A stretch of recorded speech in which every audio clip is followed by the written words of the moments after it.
It is okay to rest. It is. It's okay to rest. Hi, everybody. Today we're going to talk about resting. We are not human doings.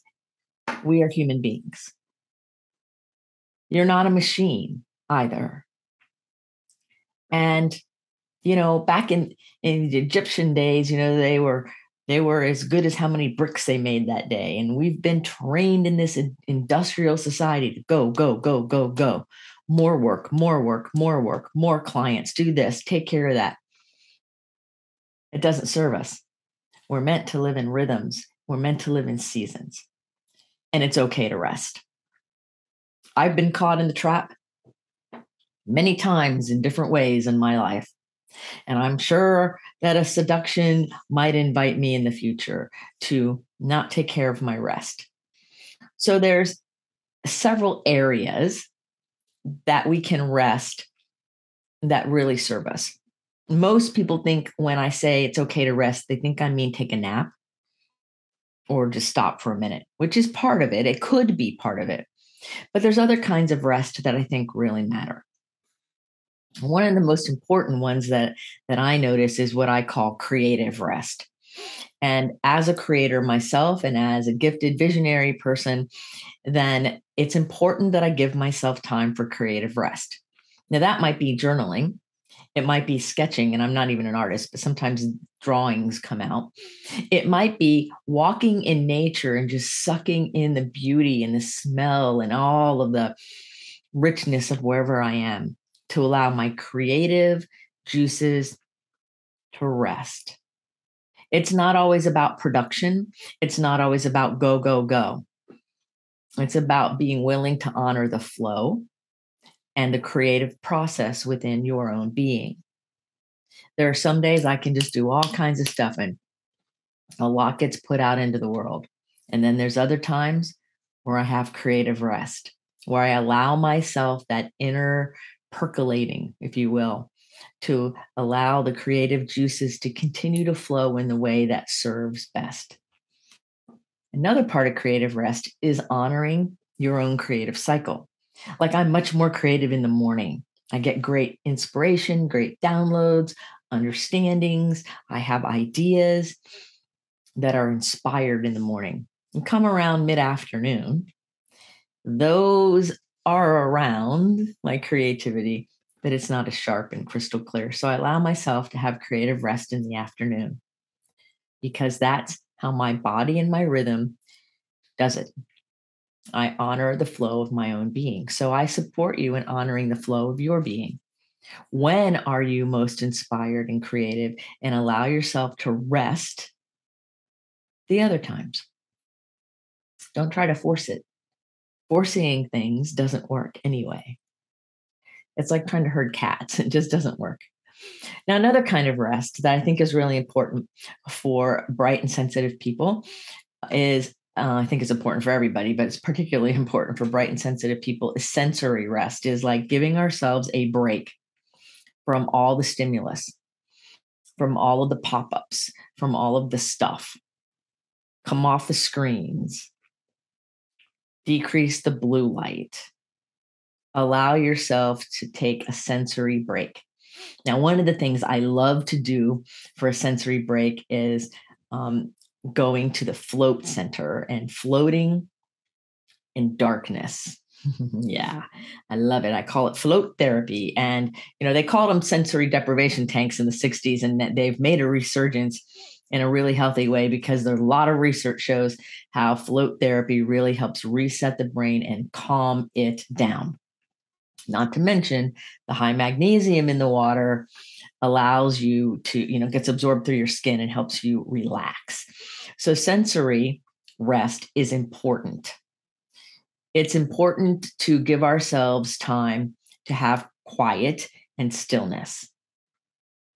If you're feeling overwhelmed on screens, get off of them.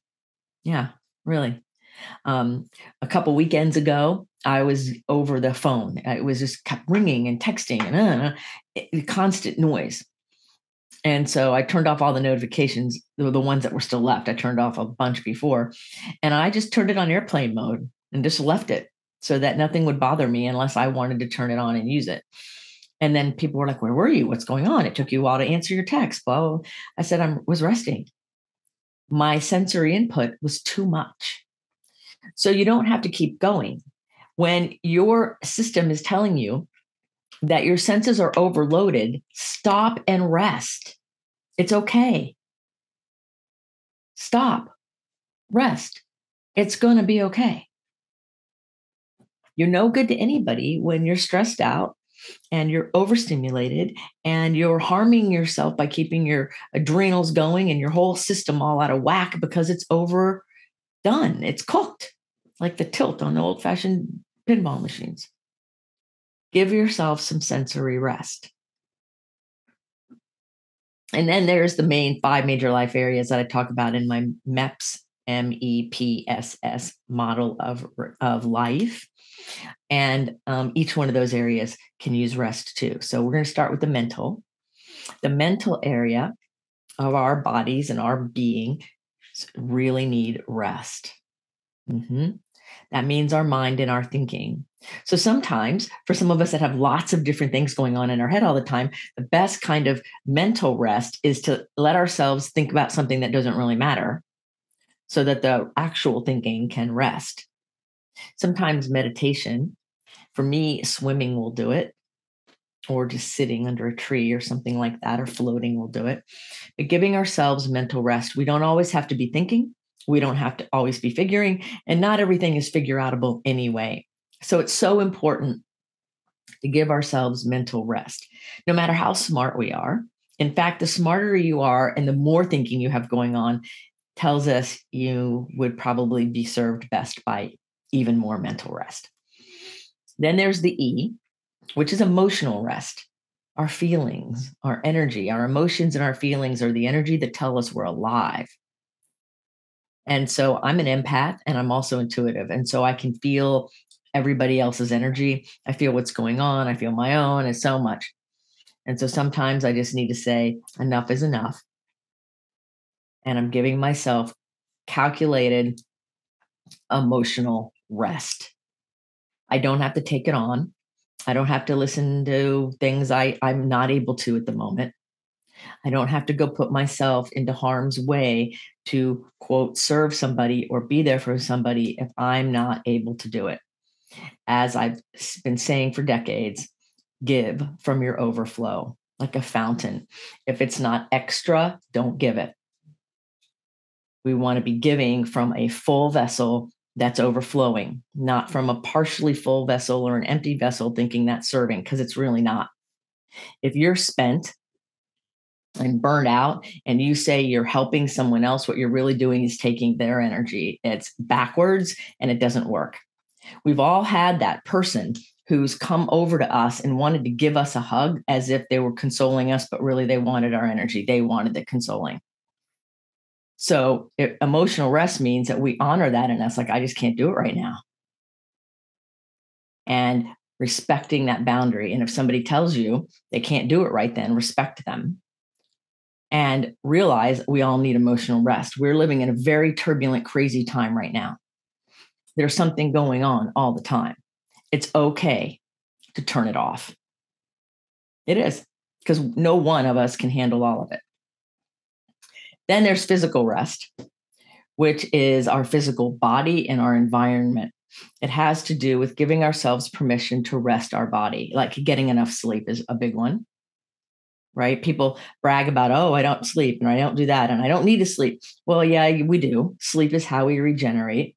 Another way we take care of our physical body and rest it is we can fast, or we can go like 3 or 4 hours of not eating before we go to bed so our body can actually rest, so our liver can rest. And so there's so many things that we can do for physical rest that include, but are not only involved with napping or sleeping. Sometimes physical rest is just stretching and letting the muscles just finally relax in the body, right? Like stretch down your arms and move your shoulders and just allow the muscles that might be tight somewhere to relax. Stretching does a really good thing. Swimming, floating. There's all kinds of ways to give yourself physical rest that serve you. Then there is spiritual rest. And spirituality for me is our connection to the greater good, the greater universe, and all that is.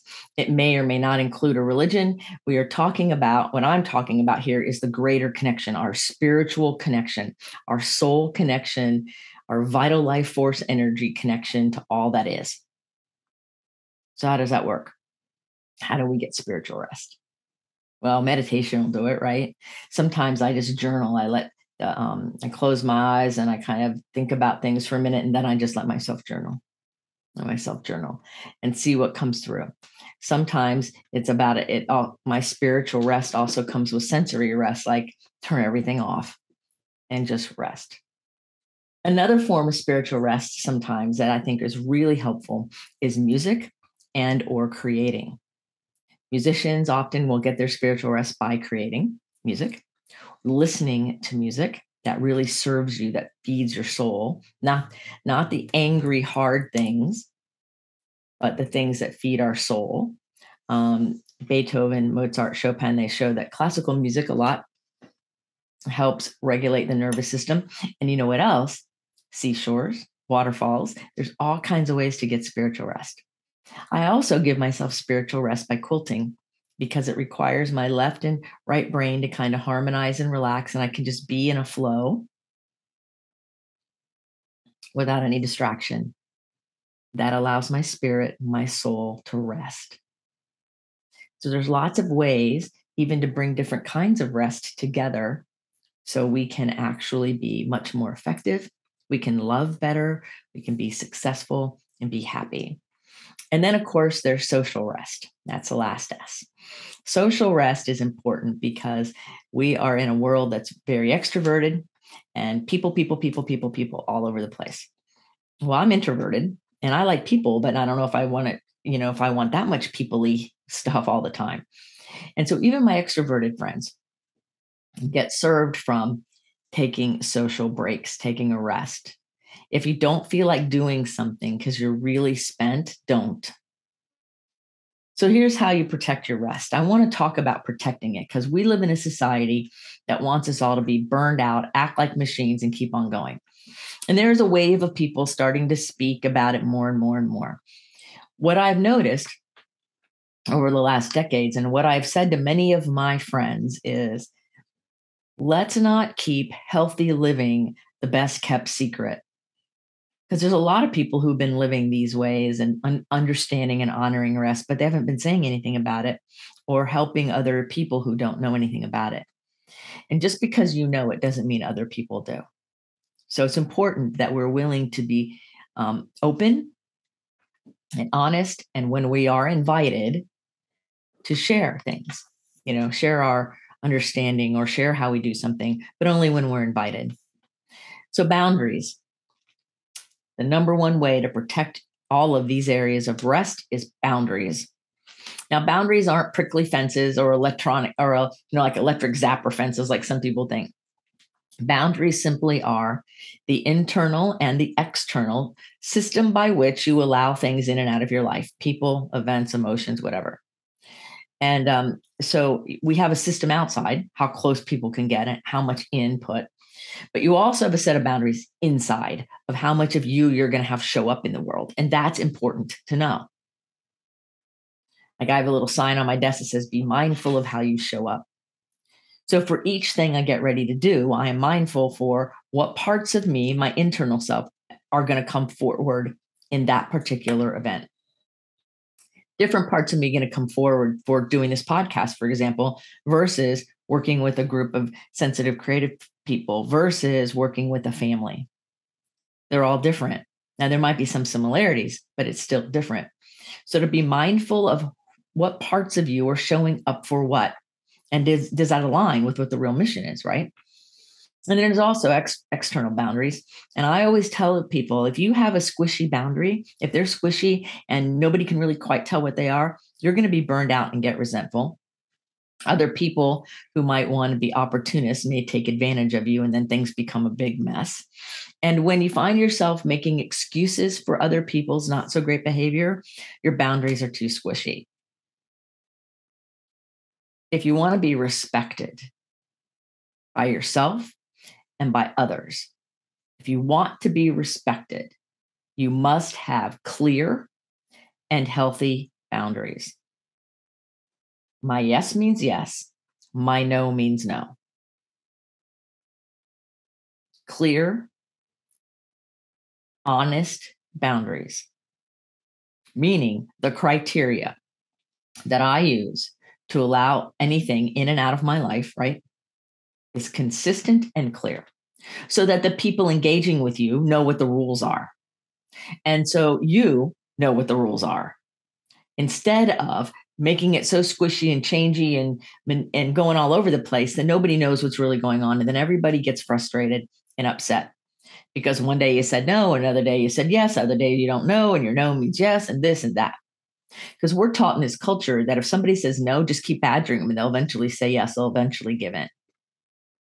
We're taught that. And that's not healthy. So you wonder why so many people are stressed out, burned out, angry, violent. It's because they can't take it anymore because they haven't rested, because we live in a society that does not support rest. Because passing out is not rest. No, getting drunk, not rest. Avoidance, that's a trauma response. That's not rest either. So to actually be honest and come within and rest and honor the fact that we're human beings, not human doings, takes guts. Because largely we live in a culture that wants us to be machines, especially those of us that can produce a lot. Creative people, gifted people, people that can do a lot. We can be taken advantage of almost like a machine. If it takes you 2 hours to do something, it takes somebody else 8 hours to do. Don't think for 1 minute the people around you haven't figured that out. And so you'll get 4 times as much work to do and asked to do all those extra things because why? You can and you will because your boundaries are not clear. And then pretty soon you're going to be the one who wakes up tired and spent and burned out and resentful. Well, you opened the door by not being clear. My yes means yes, my no means no. That doesn't mean we're rude. It doesn't mean we split hairs, you know. It doesn't mean any of that. It means that we begin to get very, very clear. And the way we get clear is we become honest with ourselves. First, honest with yourself. And the question is what I'm doing for the highest good of all concerned? And you're included in the all. So is what you're doing really for the highest good of all concerned for everybody? Really? Putting yourself first, is it? Or are you cheating? Or are you manipulating yourself? Or are you wordsmithing or blaming or running up into the spiritual bypassing part of the world? What are you doing? Are you telling yourself the truth? Really? Is what you're doing really serving you? Because if it's not, you're going to be exhausted and burned out. If it is, you will have a lot of energy and creativity and you will live in a seasonal flow and things will be beautiful. We all have life challenges. I'm not saying we're not going to have any challenges. I'm saying that there's a lot of value in clarity and boundaries around rest and taking care of yourself. I learned a long time ago to not push myself all the time like a machine, because at one point I thought I was a machine probably. And I bought into that societal thing that, oh, you're smart, you can do more, keep going, going, going. And then I'd burn out. And then I'd take a long vacation and get all angry and resentful at the world. Then I'd kind of pick myself back up and do it again. And after about 2 or 3 times of that, I thought this isn't working. And what I've learned is I have to take inventory of all the areas of my life and say, okay, what's working? What isn't working? Where am I happy? Where is the success? Where are the places don't feel so great? What is going on? And then telling myself the truth about that. How does my body feel? What's happening in my emotions? What's going on in my mind? How about my social life? Am I connected spiritually anyway? Really? Am I giving myself the time to rest, to fulfill my creative desires? And am I giving my senses a break? All of those are necessary to go further. All of those help us transcend the perception of a machine. I learned it when I started writing a lot, and I have several books out now, and I would sit and I'd write all day, and then I would be burned out and wouldn't write for a while. Then I started learning, and I don't remember exactly where I learned it from. The whole idea of give yourself a break every hour or 2 hours, like pick your timing, pick your rhythm, and give yourself a calculated break. And at first I thought, well, if I do that and I'm right in the middle of a sentence, what am I going to do when my alarm goes off? And I'm like, I don't know. So I tried it. And what happened was I was writing and writing and writing, and the buzzer went off saying, okay, take a break. And so I did. I kind of trusted the idea. I remember hearing about it in different places. And so I'm like, okay, and I made it my own way, because as most gifted people do and creative people do, we might hear an idea and then we make it our own in a new, different way. And so I decided I was going to do certain things during my break. It wasn't going to be like just a do nothing, like put the pen down. I would get up and I would stretch and I would drink some water and I would pet my dog, and I would spend another 5 minutes or 10 minutes just relaxing and kind of following whatever my body wanted to do, if I wanted to stretch or whatever.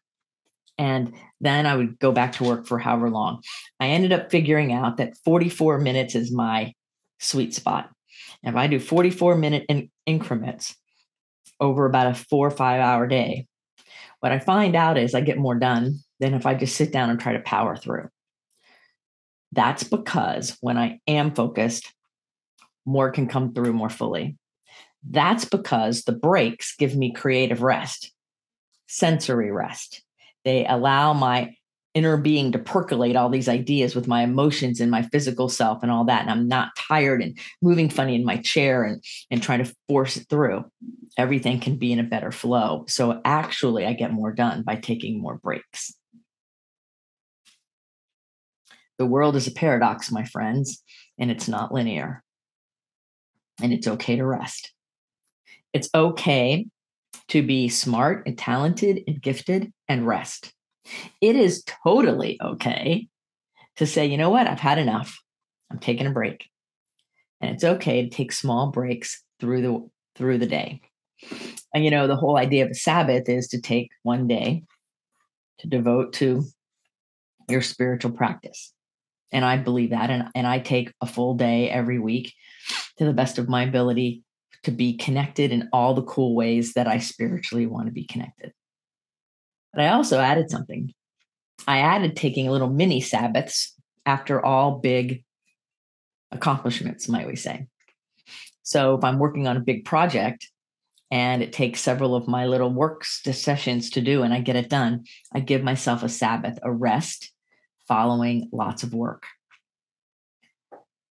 And that really helps, because during that rest, I can recalibrate, I can replenish, so that I'm giving from my overflow in the next experience rather than going from one thing to another. You can replenish yourself and give from your overflow, and things become better. And then I, as a catalyst and an intuitive, I do not end up burned out, and I don't end up sick because I've given everything I have and now my body's weakened. So it's so important to give ourselves permission to rest. So to all of you out there who believe that you have to keep pushing, it's okay to take a break.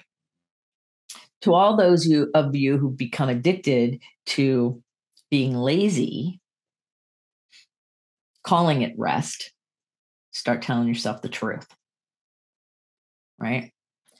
To all of you who are wondering if it's okay to take a break in different areas while working on others, the answer is yes, you can. It's really quite fascinating. You can have creative rest while you're doing a physical activity. You can have physical rest while you're doing a sensory activity, right? It's true. So you can mix and match them based on the flow of your being. That's why inner honesty matters. Tell yourself the truth about what works for you and what doesn't, and stand in your integrity in a respectful, kind, and loving manner. There's no need to push, there's no need to be angry, and there's no need to get all intolerant. If you're frustrated, angry, intolerant, um, agitated, rest. Those are all signs that you have pushed your beautiful essence of your body and your human beingness beyond what it's meant to be doing. And you're magical. You're an amazing, powerful, creative being. You are. Honor that and allow it to be in its natural flow. Allow you to live in your natural flow. You'll be more satisfied. You will be happier. You will have increased quality of all your relationships. And most importantly, you will live a long, healthy life because all dis-ease comes because we don't rest. We don't let our body recalibrate. So there you have it. It's okay to rest creatively, sensory wise, and mentally, emotionally, physically, spiritually, and socially. Until the next episode of Someone Gets Me, remember that you're beautiful and you're lovable and you're capable. Mhm. Go out there and allow yourself to live in your natural flow, your natural rhythm, and rest when it calls for it. Be well.